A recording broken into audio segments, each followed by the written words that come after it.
Hi friends, உருளைக்கிழங்கு பட்டாணி white kurma எப்படி செய்யுதுன்னு பார்க்கலாமா? அதுக்கு தேவையான பொருள் 1/2 கிலோ உருளைக்கிழங்கு, பட்டாணி ஒரு பொடி பட்டாணி ஊற வச்சு அதையும் போட்டு குக்கரில் ஒரு விசில் போட்டுக்கோங்க. போட்டுக்கிட்டு வெங்காயம், தக்காளி, புதினா, கொத்தமல்லி, சாஜிரா, பட்டை, லவங்கம், ஏலக்காய், குடமிளகா, நீட்டாக அறுத்த பச்சை மிளகா எடுத்து வச்சுட்டு உருளைக்கிழங்கு தோல் எடுத்துட்டு கட் பண்ணி வச்சுக்கோங்க.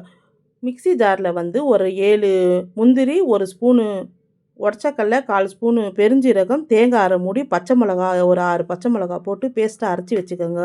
ஒரு சட்டியை காய விட்டு ஒரு 3 ஸ்பூன் எண்ணெய், பட்டை, லவங்கம், ஏலக்காய், சாஜிரா, ஸ்டார் பூ, பிரிஞ்சி இலை பொரிய விட்டுட்டு ஒரு கொத்து கருவேப்பிலை, 2 வெங்காயம், நீட்டாக அறுத்த பச்சை மிளகாவும் போட்டு குடமிளகா, புதினா, கொத்தமல்லி, தக்காளி எல்லாத்தையும் போட்டு நல்லா வதக்கி விட்டுக்கோங்க.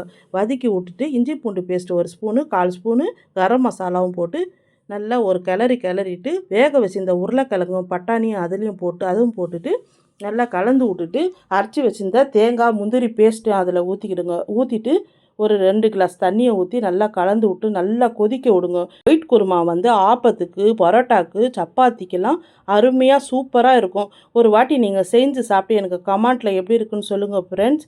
சூப்பரான அருமையான ஒயிட் குருமா ரெடி.